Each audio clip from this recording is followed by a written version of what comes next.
창조를 이루어가시는 하나님, 오늘 고린도 후서 말씀을 같이 나눌 때 은혜의 영운행 되시기를 바라며 많은 것들을 우리에게 공급해 주시길 바랍니다. 아멘. 고린도후서 2장 1절에서 마지막 절까지 같이 읽겠습니다. 내가 다시는 너에게 근심 중에 나아가지 아니하기로 스스로 결심하였노니 내가 너희를 근심하게 한다면 내가 근심하게 한 자밖에 나를 기쁘게 할 자가 누구냐? 내가 이같이 쓴 것은 내가 갈 때에 마땅히 나를 기쁘게 할 자로부터 도리어 근심을 얻을까 염려하며 또 너희 모두에 대한 나의 기쁨이 너희 모두의 기쁨인 줄을 확신함이로라.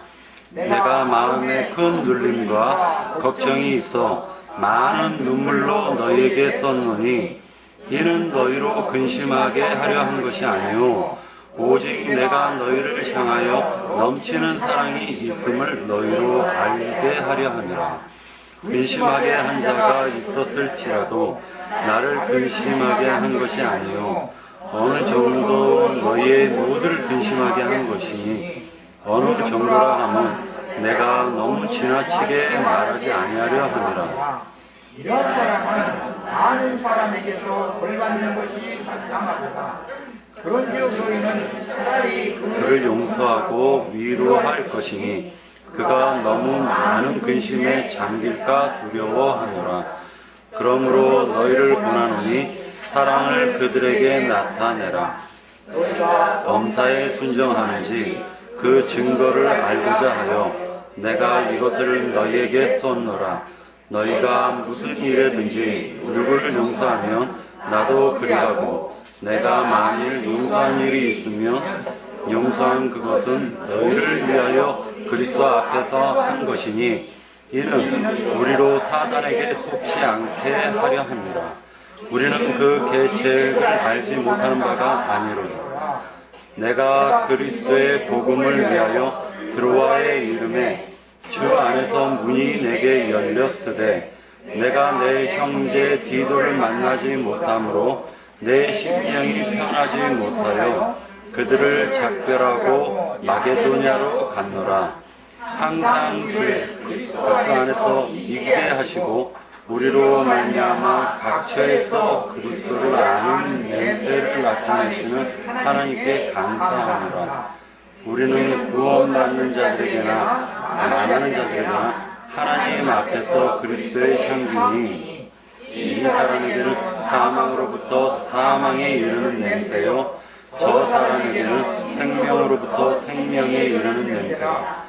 누가 이 일을 감당하리요? 우리는 수많은 사람들처럼 하나님의 말씀을 혼잡하게 하지 아니하고 곧 순전함으로 하나님께 받은 것 같이 하나님 앞에서와 그리스도 안에서 말하노라. 아멘. 네.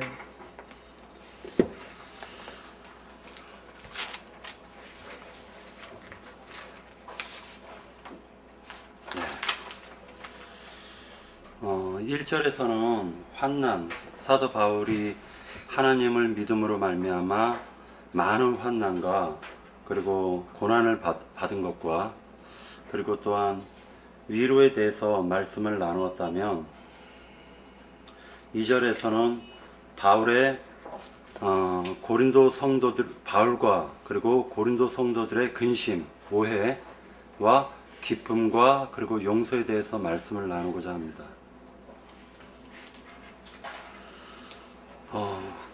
고린도 후서 2장에서 우리가 이제 바라봐야 될 것이요. 어떤 것들이 있냐면은 이 전환이 이루어졌습니다. 그것이 뭐냐면 사도 바울은 고린도 후서를 쓸 때쯤에는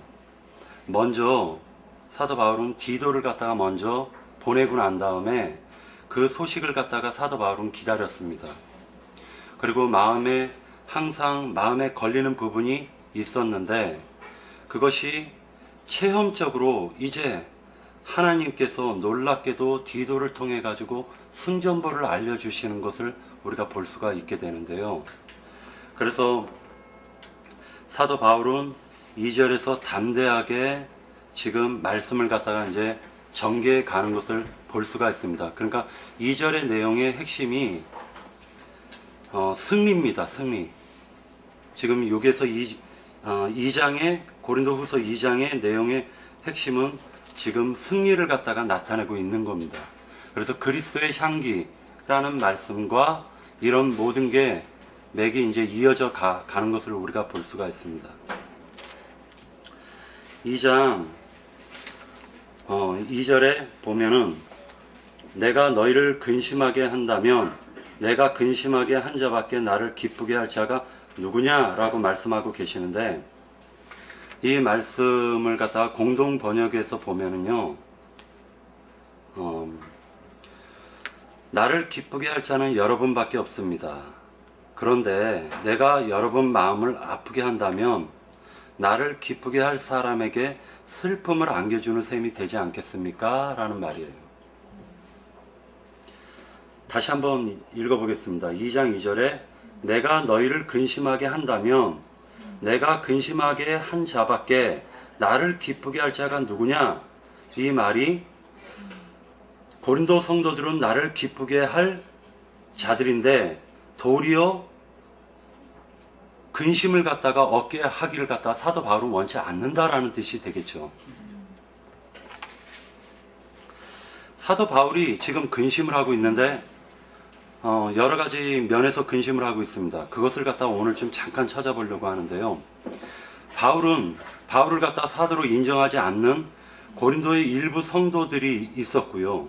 그리고 거짓 사도들이 있었습니다. 고린도 후서 12장 11절 12절을 잠깐 찾아보겠습니다.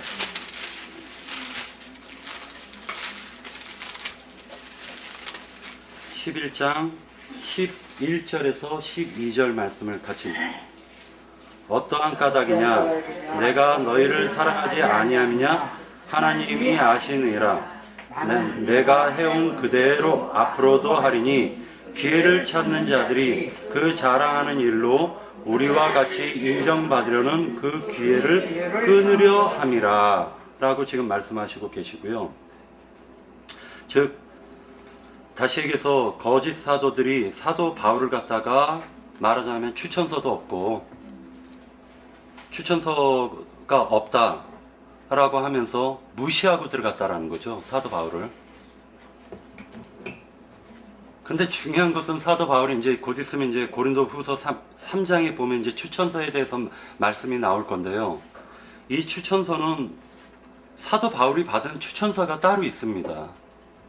근데 세상 목회를 하시는 분들은 말하자면 신학교를 졸업해서 말하자면 목회 자격증을 받아가지고 자칭 하나님의 사도의 일을 갖다가 즉 자칭 하나님의 일을 하는 쪽으로 나가지 않습니까? 근데 사실은 지금 사도 바울이 받은 하나님의 추천서가 따로 있는 거예요. 그리고 또한 사도 바울 그 형제님과 같이 믿음을 따라가는 후사들이 받는 사도의 직분을 받는 하나님이 주시는 추천서가 따로 있는 것입니다. 이건 비교할 수가 없는 거죠. 이건 어떻게 말로 표현할 수도 없는 거고, 그것은 사람이 겉으로 이렇게 드러낼 수도 없는 거죠. 두 번째로는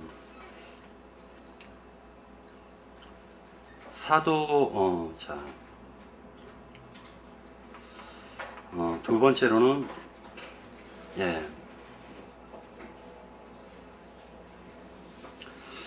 마가복음 11장 제가 읽겠습니다. 마가복음 11장 28절에 보면 가로되 무슨 권세로 이런 일을 하느뇨? 누가 이런 일을 할 이 권세를 주었느뇨? 라고 바리새인과 사두개인과 율법사와 장로들이 예수님께 지금 따지고 물었습니다.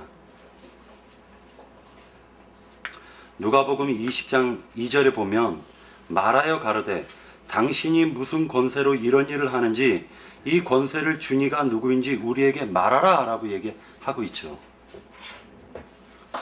그러니까 하나님의 아들이신 예수 그리스도께 지금 이렇게 말하는 그 영이 여전히 사도 바울에게도 지금 그 악한 영은 따라다니면서 계속적으로 얘기를 하고 있고, 지금 이 시대도 마찬가지로 하나님의 천사들이 세상에 다녀서 복음을 전할 때 2단이네 3단이네 하지만 당신이 무슨 권으로 지금 이러한 일을 하느냐라고 대묻고 있는 영들이 있죠. 지금 이 시대에도.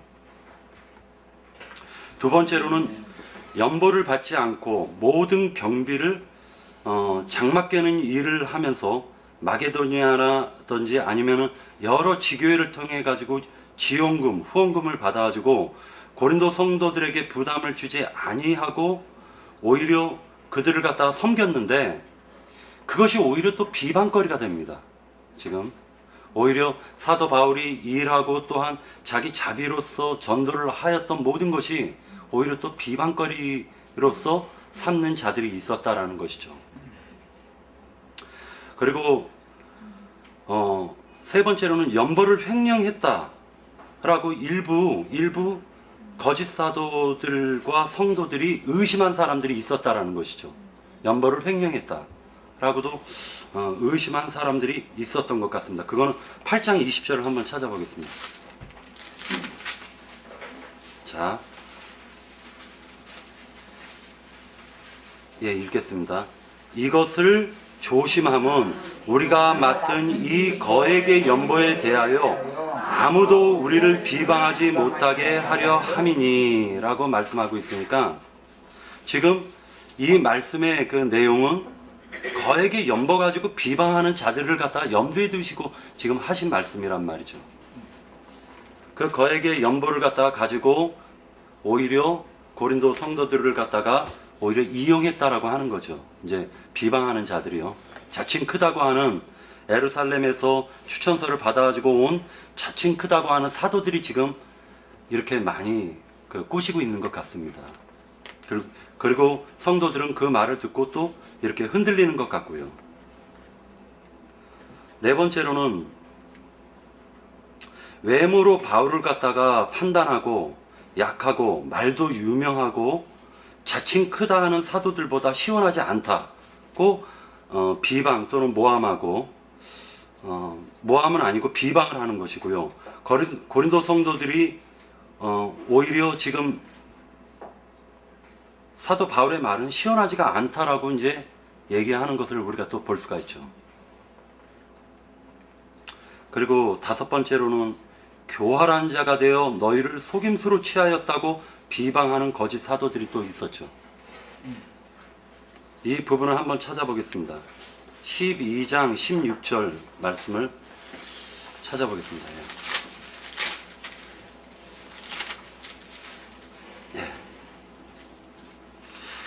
하여간 어떤 이의 말이 내가 너희에게 짐을 지우지는 아니하였을지라도 교활한 자가 되어 너희를 속임수로 취하였다 하니 라고 얘기를 하고 있고요. 17절 다시 또 하나 읽겠습니다. 17절 내가 너희에게 보낸 자 중에 누가 너희로 이득을 취하더냐 라고 얘기를 하고 있죠. 그러니까 지금 사도 바울을 갖다가 교활한 자, 그리고 거액의 연보를 갖다가 속임수로 취한 자, 이런 형식으로 이제 비방하는 것들을 갖다가 우리가 볼 수가 있습니다.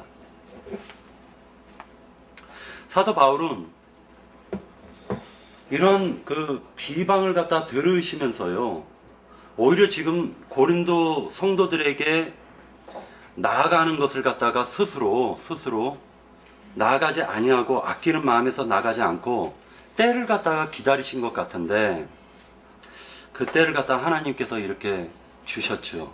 그게 이제 디도가 오기만을 기다렸던 것입니다. 디도가 오기만을. 그 디도가 오고 난 이후에 사도 바울은 내가 너희에게 세 번째 나아가겠다라고 얘기를 하시고 계세요. 그리고 두 번째 나아갔던 것은 지금 성경에 기록이 없어요. 기록이 저는 지금 찾지를 못했습니다. 그래서 이제 그 고린도 전서 16장 바로 전장이니까요. 16장에 보면은요, 16장 5절, 6절을 보면은 내가 마게도니아를 지날 터이니 마게도니아를 지난 후에 너희에게 가서 혹 너희와 함께 머물며 겨울을 지낼 듯하니 이는 너희가 나를 내가 갈 곳으로 보내어 주게 하려 함이니라 라고 말씀하고 있으니까, 지금 사도 바울은 마게도니아를 지나가지고 고린도 교회에 머물려고 하였고요. 고린도 교회에서 그리고 예루살렘으로 넘어가려고 하였었던 것이죠. 계획을 그렇게 세웠었는데, 지금 사도 바울은 그렇게 했는지 안 했는지는 정확하게 모르겠지만, 중요한 것은 사도 바울이 두 번째 고린도 성도들과 만났었고, 그 만남이 결코 서로 간에 오해의 소지만 남겨놓은 상태에서 헤어진 것 같습니다. 그래서 2장 1절에 보면 내가 다시는 너희에게 근심 중에 나아가지 아니하기로 스스로 결심하였노니 라고 말씀하고 계시는 걸 보니까 한번 고린도 교회 성도들과 만났었던 적이 있었던 것 같아요. 13장 고린도 전 후서 12장 14절을 한번 보겠습니다. 보라, 내가 이제 세 번째 너희에게 가기를 준비하였으나 너희에게 폐를 끼치지 아니하였으리라. 내가 구하는 것은 너희의 재물이 아니요 오직 너희니라. 어린아이가 부모를 위하여 재물을 저축하는 것이 아니요 부모가 어린아이를 위하여 하느니라. 자, 13장 1절에서 2절이요. 내가 이제 세 번째 너희에게 가리니 두세 증인의 입으로 말마다 확정하리라. 내가 이미 말하였거니와 지금 떠나 있으나 두 번째 대면하였을 때와 같이 전에 죄 지은 자들과 그 남은 모든 사람에게 미리 말하노니 내가 다시 가면 용서하지 아니하리라 하니까, 지금 세 번째 방문을 계획하고 계신 것이지 두 번째에는 대면이 있었다라는 것이죠. 그래서 사도 바울은 지금 디도를 갖다가 먼저 보냈고 디도 편으로 해서 소식을 갖다 듣게 됩니다. 디도 편을 통해 가지고요. 7장 5절에서 8절까지 같이 읽겠습니다. 예.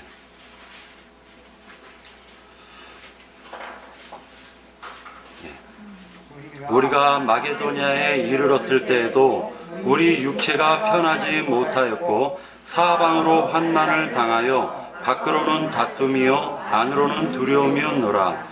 그러나 낙심한 자들을 위로하시는 하나님이 디도가 오므로 우리를 위로하셨으니 그가 온 것뿐 아니요 오직 그가 너희에게서 받은 그 위로로 위로하고 너희의 사모함과 애통함과 나를 위하여 열심 있는 것을 우리에게 보고함으로 나를 더욱 기쁘게 하였느니라.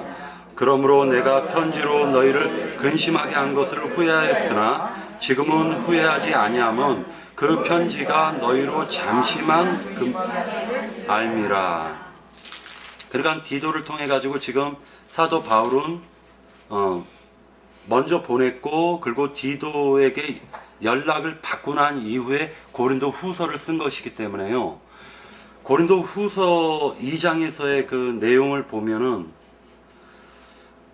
그러니까 오히려 기쁘게 할 자인 너희들이 거짓 사도들의 말을 듣고 오히려 현혹이 되었지만, 이제 너희들이 모든 것을 갖다 뉘치고 깨달아 가지고 오히려 사도 바울과 그 동역자들을 갖다가 이제 저버리지 않고요, 그들을 갖다가 이렇게 애타게 기다리고 다시 그 말씀으로 추구하는 것을 보고, 지금 실질적으로 사도 바울이 고린도 성도들을 통해 가지고 직접적으로 이걸 체험한 거 아닙니까? 이걸 직접적으로 사도 바울이 그러면서 놀랍게도 이렇게 비방하고, 진짜 사도 바울은 아무 죄도 없이 그냥 고린도 성도들을 사랑하고 하나님께 중매하려고 한 것밖에 없는데, 오히려 비방거리가 되고 그들에게 많은 사도 바울이 이제 그 무시를 당하는 걸 보았을 때 사도 바울은 속에서 불이 났을 거란 말이죠. 후회도 많이 됐을 거예요, 아마. 내가 하나님을 증거하는 것이 오히려 증거를 했는데 이게 뭔가 교회가 이루어져 가는 것이 아니라 이게 교회가 지금 무너져 내려가는 것이 아닌가라고 생각을 하면서 사도 바울은 어쩌면 좌절감에도 빠졌을 것 같아요. 근데 하나님께서 놀랍게도 역전을 시키시는 거예요. 지금 반전을 시키셨다라는 거죠.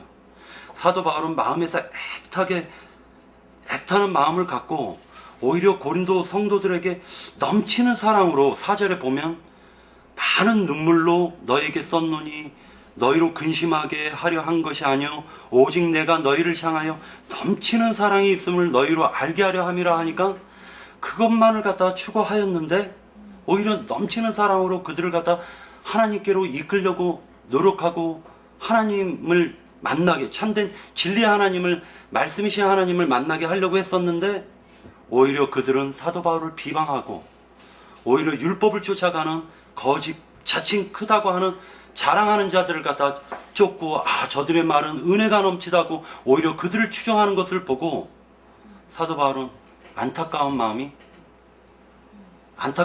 넘쳤을 것입니다. 그러면서 마음속에서 좌절하고 힘들어하고 있는데 하나님께서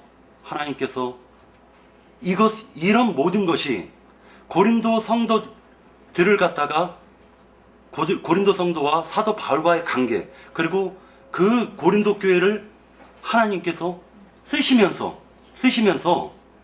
오히려 고린도 성도들은 고린도 성도들 안에 굳건하게 믿음 위에 세워버리시고요. 사도 바울은 또한 사도 바울대로 굳건하게 그리스도 안에서 딱 세우는 것을 갖다가 우리가 볼 수가 있어요. 그러면서 11절에 보면 이는 우리로 사단에게 속지 않게 하려 함이라 라고 말씀하시면서요. 우리는 이 계책을 알지 못하는 바가 아니로다 라고 말씀하시면서 이제 오히려 지금 거짓된 사도들에게 현혹돼 가지고 사도 바울을 비판했던 그러한 자들을 그리고 오히려 그 고린도 그 전서에 보면은 아비의 아내를 취하거나 아니면은 형제가 형제를 고소하거나 아니면은 그 음란 그 다음에 음란을 갖다 막 부정하는 그러한 사람들 그리고 형제가 형제를 욕하고 막 싸우고 비방하고 팔을 가르고 이러한 모든 것이 그러니까 하나님의 뜻 안에서 이 모든 것이 이루어진 것이구나 라는 것을 갖다 사도 바울이 체험적으로 지금 깨닫고 이 말씀을 지금 쓰시는 것 같습니다. 그래서 저는 이 고린도 후서 2장을 통해 가지고 처음엔 사도 바울에 대해서 이렇게 포커스를 맞췄었는데요. 굉장히 이 부분을 갖다 이렇게 보면서 사도 바울이 지금 앞으로도 이제 고린도 성도들만 상대하는 것이 아니라 많은 빌립보라든지 마게도냐, 아가야서부터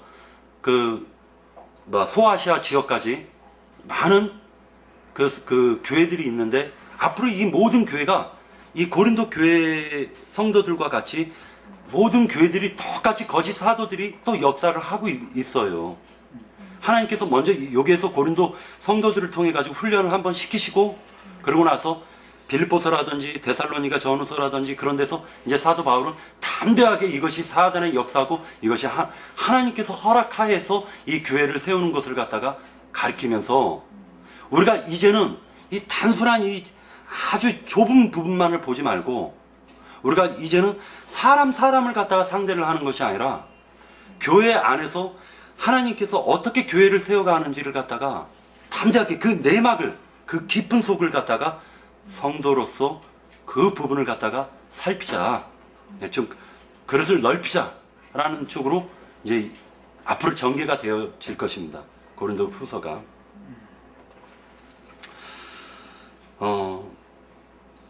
그리고 이제 말씀 속에서 이제 좀 애매한 부분이 있었는데요. 자, 그래서 이제 여기에서 보면은 2장 5절에서 보면은요, 5절과 그리고 10절까지의 내용이 같이 한번 읽어보겠습니다. 이 내용을 갖다가 다시 한번 깊이 묵상해 보도록 하겠습니다. 근심하게 한 자가 있었을지라도 나를 근심하게 한 것이 아니요 어느 정도 너희 모두를 근심하게 한 것이니 어느 정도라 함은 내가 너무 지나치게 말하지 아니하려 함이라. 이러한 사람은 많은 사람에게서 벌받는 것이 마땅하도다. 그런즉 너희는 차라리 그를 용서하고 위로할 것이니 라고, 그를 용서하고 위로할 것이니 라고 말씀하시고 계십니다. 그러면서 그가 너무 많은 근심에 잠길까 했는데 나나주에 보면 삼키울까 두려워하노라. 그리스도의 사랑에서 끊기는 것은 사도 바울의 뜻이 아니죠. 그리고 하나님의 뜻도 아니고요. 이것은 그러므로 너희를 권하노니 사랑을 그들에게 나타내라 라고 말씀하시고 계십니다.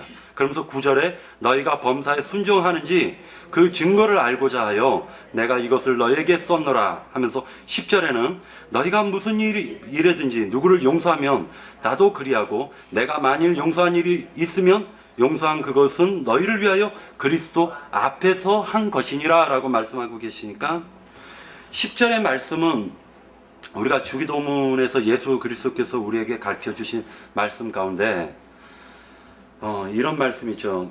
너희가 남을 용서하면 하나님께서도 너희를 용서하실 것이다. 이제 그런 내용이신데요. 이거를 갖다 잠깐 골로새서 3장 제가 읽겠습니다. 이 부분은요. 골로새서 3장 13절에 보면 누가 네게 혐의가 있거든 서로 용납하여 피차 용서하되 주께서 너희를 용서하신 것 같이 너희도 그리하고. 자, 이제 골로새 교회에도 이 말씀을 지금 쓰고 있습니다. 에베소서 4장 32절에 보면 서로 인자하게 하며 불쌍히 여기며, 자, 서로 인자하게 하며 불쌍히 여기며 서로 용서하기를 하나님이 그리스도 안에서 너희를 용서하심과 같이 하라 하시니까 우리가 사실은 우리는 어둠에 사로잡혔었고 예전에는 우리가 창기였었고 예전에 우리는 전부 다 하나님 앞에 쓸 수 없는 자들을 하나님께서 지금 용서하시고 화목제물로 그리스도를 세우시고 난 이후에 그러면서 이 모든 우리의 허물을 갖다가 가려주신 것이지 우리 속에는 그 허물들이 다 제각기 있단 말이에요. 지금 누구나 할 것 없이. 그러니까 그것이 단지 뛰쳐나왔다고 해가지고 그것을 갖다 들춰내고 지적하는 것은 사실은 이거는 하나님의 뜻이 아니라 오히려 정죄의 직분, 마귀가 원하는 것이겠죠. 그죠? 그러니까 지금 이 부분을 갖다 얘기를 하시는 겁니다. 마태복음 18장 35절에 너희가 각각 중심으로 형제를 용서하지 아니하면 내 천부께서도 너희에게 이와 같이 하시리라 말씀하셨고요. 누가복음 17장 3절에 너희는 스스로 조심하라. 만일 네 형제가 죄를 범하거든 경계하고 회개하거든 용서하라. 자, 주기도문에서 우리가 우리에게 죄 지은 모든 사람을 용서하오니 우리 죄도 사하여 주옵시고 우리를 시험에 들게 하지 마옵소서라고 말씀하시고 계시죠. 그러니까 지금 11절에 2장 11절에 보면 이는 우리로 사단에게 속지 않게 하려 함이라 라고 말씀하셨으니까 무엇이 사단에게 속는다라는 걸 우리는 알 수가 있는 것이죠. 즉 다시 얘기해서 형제의 허물이 내 눈에 보이면은요 그것이 나의 허물이요 교회의 허물은 바로 그리스도의 몸된 교회로서 그리스도께서 그 허물을 들춰내시는 것은 그것을 씻으려고 그 허물을 들춰내신 것이지 그것을 갖다가 우리가 그걸 갖다 들춰내가지고 그걸 갖다가 지적하고 막 따지라고 지금 하나님께서는 들치는 것이 아니에요. 네, 이것은 하나님께서 전적으로 서로 아끼라는 거예요. 서로 다 똑같은 위치이기 때문에 서로 모든 것을 어떤 사람은 이런 허물이 있고 어떤 사람은 이런 장점이 있고 어떤 사람은 이런 허물이 있다 할지라도 이것은 하나님 안에서는 다 덮여진 것이잖아요. 이것이 은혜잖아요. 그러니까 이게 온전한 하나님의 은혜라는 것은 인간으로서는 도저히 이것은 감당할 수 없는 것입니다. 그러함에도 불구하고 하나님께서 이 모든 은혜를 주셨어요. 사도 바울은 이것을 체험적으로 지금 깨닫고 있는 것입니다. 사도 바울은 16절의 말씀에 난해한 구절인데요. 이 사람에게는 사망으로부터 사망에 이르는 냄새요, 저 사람에게는 생명으로부터 생명에 이르는 냄새라. 누가 이 일을 감당하리요? 라고 말씀하시는데 15절과 15절에 구원받는 자들에게는 구원받는 자들에게나 망하는 자들에게는 하나님이 그리스도의 향기니라라고 하나님 앞에서 그리스도의 향기니라라고 말씀하시고 계십니다. 자, 그러니까 구원받는 자들에게는 생명의 냄새일 것이고 망하는 자들에게는 사망의 냄새일 것이다. 이렇게 지금 생각할 수도 있지만 16절에 보면은요, 누가 이 일을 감당하려 하니까 사도 바울 안에 이 두 가지가 다 있어요. 지금 사망의 냄새와 생명의 냄새가. 근데 이 부분을 아무리 생각해도 저는 사실 모르겠습니다. 이 부분은 너무 이 부분은 아무리 생각해도 모르겠고요. 예, 네, 마치겠습니다. 예. 하경진이 요새 참 이제 성경을 아주 너무 이제 그 흐름을 이렇게 찾아가면서 성경을 많이 읽는 것이 참 눈에 띄어요. 예배당 목사들 설교보다 훨씬 나아요. 이것이 성경을 본인이 성경의 흐름을 이렇게 찾아서 아는 거, 이게 기본적인 이런 지식이 있어야 돼요. 지금 이제 말씀을 듣다 보니까 바울 사도 이제 그 전도 여행이 3차에 있었어요. 바울 사도는 저 길리기아 도의 다소라고 하는 다소성 출신이죠. 길리기아 도의. 그러니까 오늘날 말하면 이제 그 터키 지역 출신인 것이죠. 그때 당시로는 로마가 그 지중해변 모든 나라들을 다 통치할 때 로마 시대였으니까 길리기아 도의 다소라고 하는 아주 그때 당시 큰 성이었었어요. 그 성 출신이에요. 그리고 로마는 이제 바울 사도는 로마의 영역 안에서 출생된 사람이니까 당연히 로마인이죠. 지난번에 내가 얘기했지만 우리 이제 저 손녀딸들은 분명히 한국 사람이거든요. 우리 아들도 그렇고 며느리도 그렇고 또 한국 사람이니까. 그런데 자식을 낳기를 그 나라에 가서 낳았으니까 미국 사람으로 등재가 된 것이지, 사실은 우리나라 사람들이죠. 우리 손자들도 이제 그런 것처럼 혈통적으로 보자면 유대인이지만 세상 나라의 규례로 보자면 로마 사람이었던 것이죠. 바울 사도는 이제 그런 입장이 있었어요. 이걸 생각하시고 바울 사도는 3차에 걸쳐서 지중해변을 전도 여행을 했어요. 소아시아와 또 지중해 건너편에 있는 마게도냐, 특히 이제 이 고린도 이 지역에 배를 타고 다니면서 이제 전도를 한 거죠. 그런데 첫 번째 전도 여행을 떠났을 때는 바나바의 생질인 마가라는 사람을 수종자로 두고 바나바와 바울이 동역자가 되어져 가지고 전도 여행을 갔어요. 그때는 에베소에서 파송을 했어요. 안디옥 교회에서 파송을 한 때였었어요. 첫 번째 선교사로, 이제 오늘날로 말하자면 이제 선교사예요. 그때 당시 지금 말하자면 성령이 보낸 사도들인데, 사도행전 13장에 보면 안디옥 교회에서, 안디옥이라는 지역은 팔레스타인 땅의 바로 위쪽에 있는 오늘날로 말하면 시리아 땅이에요. 바로 이제 터키하고 이게 거의 경계선 지역이죠. 안디옥은 이방 전도의 관문이었었어요. 유대인들에게 복음을 전하는 관문이다 그러면 예루살렘 교회고, 이방인들에게 복음을 전하는 관문이다 그러면 안디옥 교회예요. 성경에는 이제 두 교회가 대표적으로 모교회다 그래, 어머니 교회단 말이에요. 교회는 어머니라고 그러지만 지교회들이 있고 본교회들이 있잖아요. 본교회라고 흔히 말하는 기성교회에서 이것은 모교회를 말하는 것이단 말이에요. 그런데 예루살렘의 교회가 있었고 안디옥의 교회가 있었어요. 안디옥 교회에서 바나바와 바울을 따로 세우고 기도를 해서 파송을 해요. 이제 이방 전도의 문이 드디어 열리기 시작하는 기점이 사도행전 13장인 거예요. 그 다음에 이제 사도행전 15장 부분을 좀 잠깐 읽겠습니다. 그때 당시 전도 여행의 상황에 대해서 좀 우리 박영재가 다른 걸 이렇게 쭉 설명을 잘 하다가 3차를 계획하고 있는데 2차까지 전도 여행을 갔다 온 내용인데 그 실제적인 내용을 잘 모르겠다 그래 놔가지고 요걸 내가 설명을 해줄 필요가 있다 싶어서 제가 이걸 지적하는 거예요.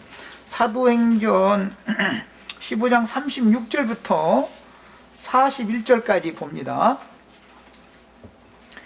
며칠 후에 바울이 바나바더러 말하되, 이것은 1차 전도여행을 일단 갔다 온 다음에 하는 말이에요. 34절부터 읽죠. 34절. 바울과 바나바는 안디옥에서 유하며, 그랬으니까 안디옥에서 파송받아서 13장에 갔었죠. 전도여행을 1차 전도여행을 마치고 다시 안디옥 본교회로 돌아온 거죠. 오늘날로 말하는 거예요. 지금 이제 본교회 그랬으니까 모교회로 돌아온 거예요. 내가 예를 들어서 미국에 전도를 하러 가면 내가 거기서 사는 게 아닌 이상은 다시 서울교회로 와야 될 거 아니겠어요. 이제 그런 걸 생각하시면 돼요.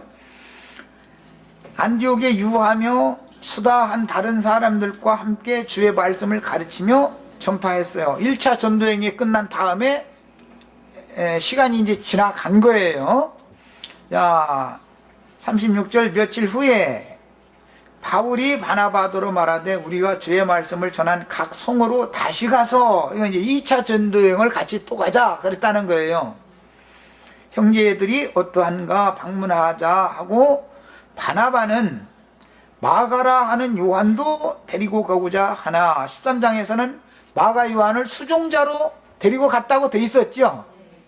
바울과 바나바가 안디옥 교회의 보냄을 받고 갈 때 예루살렘 교회의 이 바나바의 여동생인지 누인지는 모르지만 어쨌든 마가 요한의 어머니가 예수님의 그 마지막 유월절을 잡수셨던 마리아 자매님네 집 다락방에 있었잖아요. 그러니까 마가네 집이죠. 그게 다시 말하자면 마가네 집에서 예수님이 마지막 유월절을 잡수신 거예요.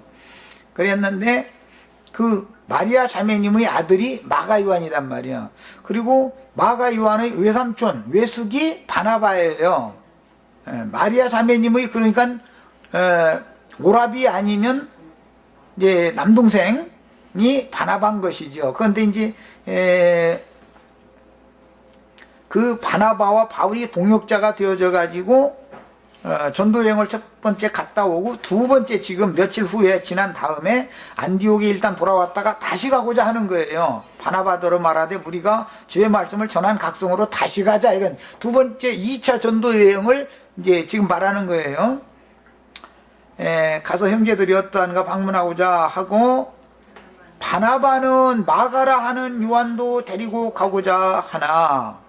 바울은 밤빌리아에서 자기들을 떠나 함께 일하러 가지 아니한 자를, 누가? 마가가 이랬다는 거죠. 마가가 예루살렘으로 돌아가 버린 거예요.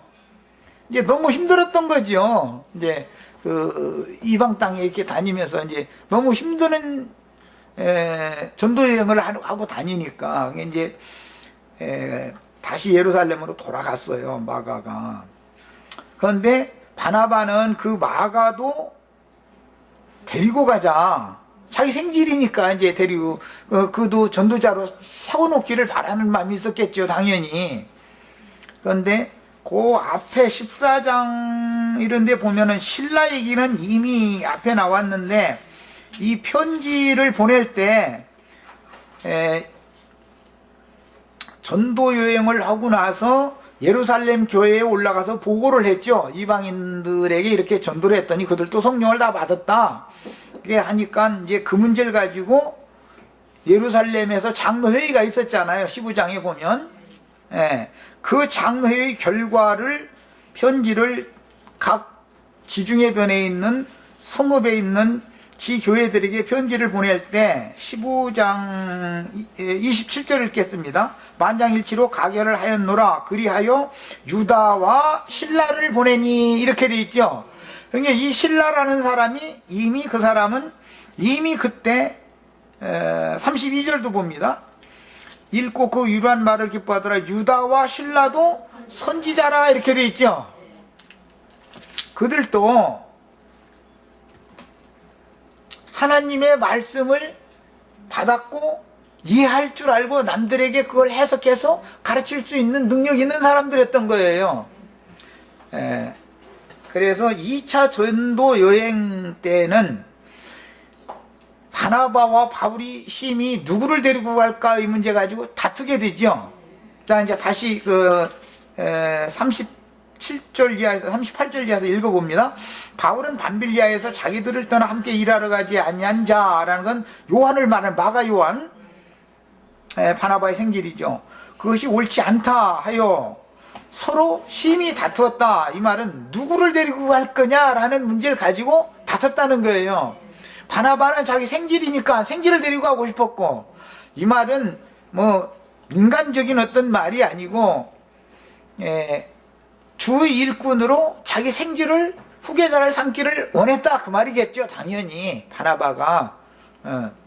그런데 그런 사람은 이방 전도사에게는 일꾼이 될 수가 없다라고 바울 사도는 또 믿은 거예요. 그래서 이제 이 문제를 가지고 바나바와 바울이 심히 다투어 그때 갈라섰다 하는 거예요. 1차 전도 여행이 끝난 다음에는 바울과 바나바가 갈라서 버린 거예요. 누구를 데리고 전도 여행을 또 갈 건가 이 문제 때문에. 바나바는 마가를 데리고 구브로라고 하는 성으로 갔어요. 그 구브로라고 하는 곳은 누구 출생지죠? 거기? 바나바가 지중해 변에 있는 키프로스라고 하는 그 구브로 섬의 태생이단 말이에요. 그러니까 자기 고향으로 간 거지요. 이 사람의 원 집은 예루살렘에 있어요. 그런데 예루살렘에는 마가 요한의 어머니가 그 집에 살고 있고, 이 바나바는 구브로라는 곳에서 태어나게 됐다는 거예요. 그런데 배 타고 구브로로 자기 생지를 데리고 구브로로 가고, 바울은 신라를 택한 후에 형제들에게 주의 은혜에 의탁함을 받고 떠나. 여기서는 이제 형제들에게 주의 은혜에 부탁함을 받고서 떠난 사람은 신라와 바울이고, 바나바는 이제 너 그는 도저히 안 되겠다. 너 고집이 세가지고 혼자 잘난 체하고 앉았어. 이게 가만히 보니까 이제 그럴 만도 한 것이, 바울이라는 사람을 예루살렘 교회에 소개시켜준 사람은 바나바지요. 바울이 먼저 이게 알려진 사람이 아니잖아요. 사역에 끌어들인 사람이 바나바인데, 그러니까 바나바는 늘 바울 위해서 너는 내 말 들어야 돼. 내가 지금 너 사역권에 너 데려왔잖아. 이제 이런 생각인데, 하나님의 생각은 바나바는 바울을 그 일을 하는 데까지만 쓰고, 그 다음부터는 바울은 바나바라는 사람을 의지하지 말고 오직 성령의 능력과 성령의 보내심, 성령을 의지해서 전도를 하는 사람으로 쓰고자 하는다 이 말이잖아요. 지금 이제 바울 사도는 그래서 강력한 그 증거가 뭐냐면, 사람을 의뢰하거나 사람을 신뢰하지 말라는 사상이 아주 깊은 사람이거든요. 이 바울이라는 사람은. 그래서 바울이라는 사람이 지금부터 사역을 독단적으로 하는 거예요. 그런데 동역자를 누구를 삼았냐면 신라를 삼았다 이거예요. 이때는 2차 전도여행 때를 말하는 거예요. 2차 전도여행을 갔다 와가지고 고린도 후서를 지금 쓸 때 마지막에 내가 세 번째 너에게 또 가기를 바란다 이러고 있어요. 근데 고린도 후서는 2차 전도여행까지만 포함이 된 것이지 세 번째 간 얘기는 여기 안 나와 있는 거예요 지금. 오, 시간이 이렇게 돼버렸어요. 그 다음에 마지막에 우리 이제 그 박영계가 증거를 참 잘한 것이, 이 문제는 너무 중요한데, 용서의 문제와 참소의 문제인데, 여기 오늘 말씀에 나온 사람은 자기 아비의 여자를 취한 사람을 염두에 두고는 말이에요. 뭐 고린도 그 앞에 전서에 보면은 뭐 많은 범죄들이 있었었지만, 제일 지금 그런 자를 통한 여기지 않고서 어떻게 교회 같이 놔뒀냐, 그 쫓아내버리라 막 이렇게 편지에 그렇게 보냈었잖아요. 그런데 그 편지를 받고 나서 여러 사람에게 참소를 다 들은 거예요. 인간이 말이요. 응? 세상에 여자가 없어가지고 이제 이런 얘기를 했겠지요. 말하자면. 그러니까 그 사람이 고개를 들었겠어요? 못 들었겠어요? 고개를 들 수 없는 처지까지 막 이게 내몰린 거죠. 그런데 그 사람이 뉘우치고 돌이켜서 모든 문제를 깨끗하게 정리했다고 한다. 그 여자가 헤어진 거지. 그러니까 말하자면 그 소리를 듣고 나서는 바울사도가 용서를 한 거예요. 어미를 취한 여자를 용서했다 그러면 인간으로서는 있을 수 없는 얘기죠. 나 같으면 딴 건 용서해줘서 그거는 속으로부터 난 용서가 안 돼 절대로. 그거는. 나는 그보다도 묻으면서도 나름대로는 깜냥이 의로워가지고 인간이 그럴 수가 있냐 이렇게 나오지. 나는 그거 용서가 안 돼. 그런데 바울사도는 이미 그 기쁜 소식을 듣고 나서는 그가 돌이켰다는 소리를 듣고 나서는 마음에서 용서를 해가면서 너희도 이제는 그를 용서해라. 그가 여러 사람한테 수모를 많이 당했잖냐. 이제 그 얘기를 한 거예요. 그런데 이 문제를 가지고 이게 복음이에요. 여기 이제 핵심이 들어있는 거예요. 주님께서 우리를 우리 어떠한 죄라도 다 사면을 받는 거예요. 예수 그리스도의 구속의 은혜라는 건. 그런데 이는 우리로 사탄에게 속지 않게 하려 함이라. 이 말은 나 같은 쫌생이 같으면 인간의 의로 보자면 그건 용서 못하는 거잖아요. 그것은 사실은 사탄에게 내 자신이 속고 있는 거예요. 용서를 못하는 것은. 그 말이에요. 사탄이라는 건 참소하는 자라는 뜻이에요. 인간의 의를 가지고 사람의 어떤 허물이 드러난 사실에 근거를 삼아서 하나님의 말씀에 걸어가지고 송사하는 거예요. 이게 사탄에게 속는 거예요. 그러니까 이게 이제 복음으로 들어가면은 뭐 복음은 완전히 불상놈들도 용서해주고 막 그냥 이러는 거네. 이게 돼버리죠. 그런데 그 이와 같이 큰 은혜를 입어본 사람이 아니면 이 말이 이해가 안 되죠.